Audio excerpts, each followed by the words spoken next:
নিজের বাবার করা কুকীর্তি ধরে ফেলল পার্বতী। সম্পূর্ণ জানতে ভিডিওটিতে একটি লাইক করে দেখতে থাকো। গল্পে শুরুতেই দেখা যায় পার্বতী তো 5 লক্ষ টাকা পেয়ে গেছে। আর এই 5 লক্ষ টাকা যে জোগাড় করে দিয়েছে সে আর কেউ নয়, সে হলো সোম। নিজের বাড়ি বন্ধক দিয়ে মলয় নাগকে সেই দলিল দিয়ে সে তারপরেই টাকাটা পাইয়ে দেওয়ার ব্যবস্থা করেছে পার্বতীকে। কিন্তু পার্বতী তার বিন্দু বিসর্গ পর্যন্ত জানে না। এরপরেই পার্বতী সেই টাকা দিয়ে ক্লিনিক বানানোর স্বপ্ন যেটা দেখেছিল সেটাই সত্যি করার পিছনে উঠে পড়ে লেগেছে। এর মধ্যেই পার্বতী তখন ভাবে যেভাবেই হোক না কেন ক্লিনিক বানানোর স্বপ্নটা তো পূরণ হয়েছে, এবারে মলয় নাগের টাকাটাও আমাকে আস্তে আস্তে শোধ দিয়ে দিতে হবে। আজকেই ক্লিনিক উদ্বোধনের দিন, আর সেই জন্য সকাল থেকেই চলছে প্রস্তুতি। সবাই মিলে তো উঠে পড়ে লেগেছে পার্বতীকে সাহায্য করার জন্য।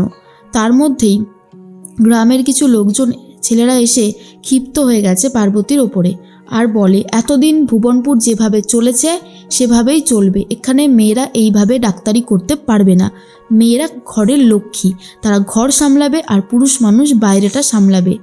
এই থেকে বেশি কিছু হবে না। এই পার্বতীকে দেখে আমাদের বাড়ির বউরাও তো এখানে আসতে চাইবে, তারাও তো নিজের কিছু করার স্বপ্ন তৈরি করতে চাইবে। না না না না, এসব হবে না, এসব আমরা করতে দেব না।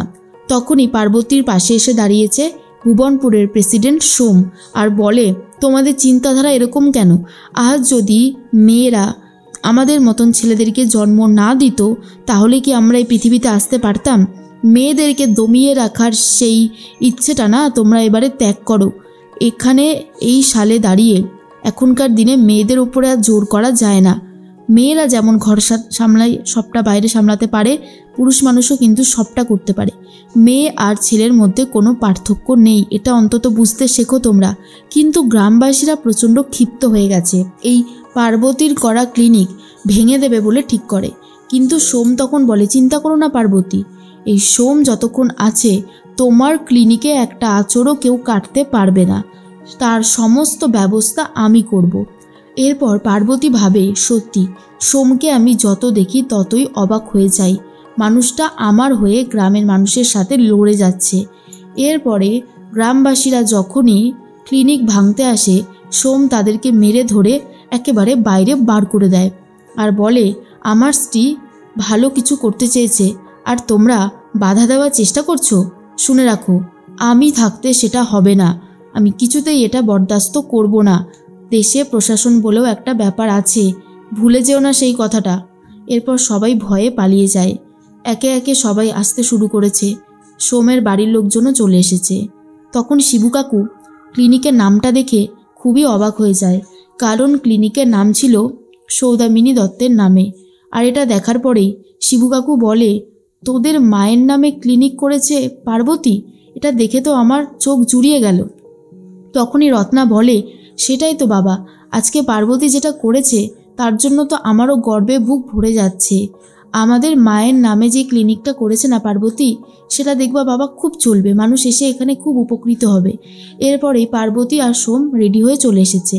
তখনই এসেছে রায় সাহেব, আর রায় সাহেব এসে বলে, আজ গ্রামের জন্য একটা অনেক উপকারী বড় দিন, আর আমার মেয়ে যেভাবে সবটা ব্যবস্থা করেছে তাই তো দেখতে এলাম এখানে। কিন্তু আমি এসে তো এখানে অনেকটাই নিরাশ হয়ে পড়লাম। হ্যাঁ রে পার্বতী, তুই জানিস না যে এই সোমের মা একটা চোর, আর তুই সেই চোরের নামে ভুবনপুরে একটা ক্লিনিক খুলে দিলি? তুই জানিস এটা তুই কত বড় অন্যায় করেছিস? এটা শোনার পরে পার্বতী খুব রেগে যায় আর বলে, দেখো বাবা, পুরনো কথা আমি এখানে তুলতে চাই না। তুমি দয়া করে তোমার মুখটাকে বন্ধ রাখো। এখানে এসেছো খুব ভালো হয়েছে, কিন্তু তুমি কাউকে এইভাবে অপমান করতে পারো না। পার্থসারথী বলে, কেন পারি না? অবশ্যই পারি। আমি এই গ্রামের রায় সাহেব, আমি তোর বাবা। আমি তো তোকে এত কষ্ট করে ডাক্তারি পড়িয়েছি, তার উপর তুই আবার বড় বড় কথা বলছিস। তখন পার্বতী বলে, তুমি আমাকে ডাক্তারি পড়িয়েছো কেন জানো? যাতে পাত্রকে তোমায় কম পণ দিতে হয়। আমি যখন পড়াশোনাটা করছিলাম মাঝপথ থেকে আমাকে এখানে ডেকে নিয়ে এসে তুমি আমার বিয়ে দিতে চাইলে জোর করে।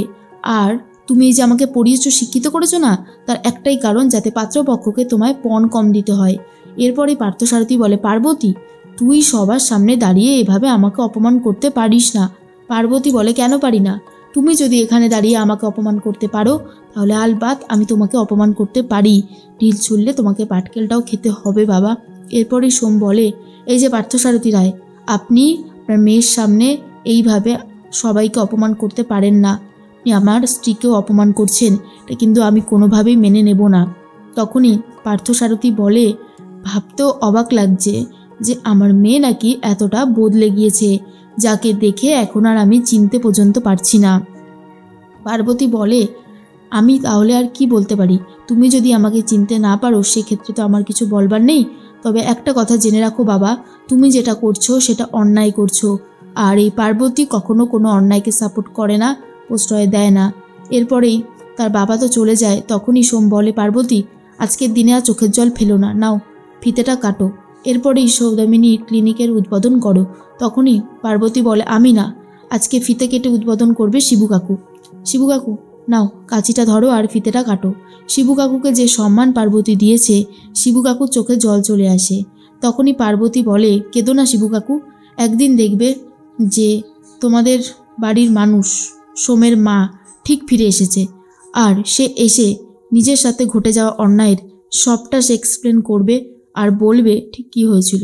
তাই বলছি, দয়া করে তুমি আর আজকের দিনে দাঁড়িয়ে চোখের জল ফেলো না, এটা দেখতে আমার কিন্তু খুবই খারাপ লাগছে।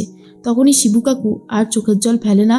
এরপরে সে ফিতেটা কেটে ক্লিনিকটা উদ্বোধন করে, যা দেখার পরে সবাই খুব খুশি হয়ে যায়। পার্বতী বলে, আজকে থেকে গ্রামের মহিলাদের, পুরুষদের যখন কোনো অসুবিধা হবে এই ক্লিনিকে এসে আপনারা সুচিকিৎসা পাবেন। তখনই গ্রামের মহিলারা অনেক খুশি হয়ে যায় আর বলে, এতদিন তো আমরা সেভাবে চিকিৎসা পেতাম না, সব ছেলে ডাক্তারদের কাছে যেতেও ইচ্ছা করতো না, এখন থেকে পার্বতী আমাদের চিকিৎসা করবে, এর থেকে ভালো আর কী বা হতে পারে। এর মধ্যেই ভোলা কনস্টেবলের সাথে কথা বলতে থাকে। সোমার বলে, হ্যাঁ রে, পার্বতী তো এখন তোর সাথে মিলেঝুলেই আছে দেখছি, তাহলে তোদের সংসারটা টিকে যাবে বল। সোম তখন বলে, না গো ভোলাদা, মাঝে মধ্যেই পার্বতীর ওই সিদ্ধার্থকে নিয়ে সমস্ত জিনিস মনে পড়ে যায় আর তখনই গণ্ডগোল হয়ে যায়। ভোলাদা বলে, সিদ্ধার্থর কেসটা তো বেরিয়ে গেছে। এরপরেই সোম বলে, সিদ্ধার্থকে যদি পেতাম তাহলে অনেক প্রশ্নের উত্তর আমি পেয়ে যেতাম। তুমি পারবে সিদ্ধার্থর ফোন নাম্বার বা সিদ্ধার্থকে আমার সামনে নিয়ে আসতে? তখন ভোলা কনস্টেবল বলে, দেখছি কি করা যায়, তবে তুই আর পার্বতী সুখে শান্তিতে সংসার কর, এটাই আমরা চাই। এদিকে পার্বতী তো খুব খুশি হয়ে গেছে, কারণ তার দেখা স্বপ্নটা আজকে অবশেষে সত্যি হয়েছে। সে গ্রামে একটা ক্লিনিক ওপেন করতে সক্ষম হয়েছে, কিন্তু সোম যদি না পাশে থাকতো তাহলে হয়তো এটা কিছুতেই হতো না, এমনটাই ভাবতে থাকে পার্বতী। তখনই পার্বতীকে সোম বলে, তুমি যাই করো না কেন, আমি সবসময় তোমার পাশে ছিলাম, আছি আর থাকবো। কোনো রকমের কোনো বিপদ তোমাকে স্পর্শ করতে পারবে না পার্বতী। আর এটা শোনার পর তো পার্বতী নিজেও খুব খুশি হয়। বাড়ির প্রত্যেকটা মানুষ আজকে অনেক খুশি, কারণ তাদের মায়ের নামে আজকে ক্লিনিক ওপেন করে দিয়েছে পার্বতী।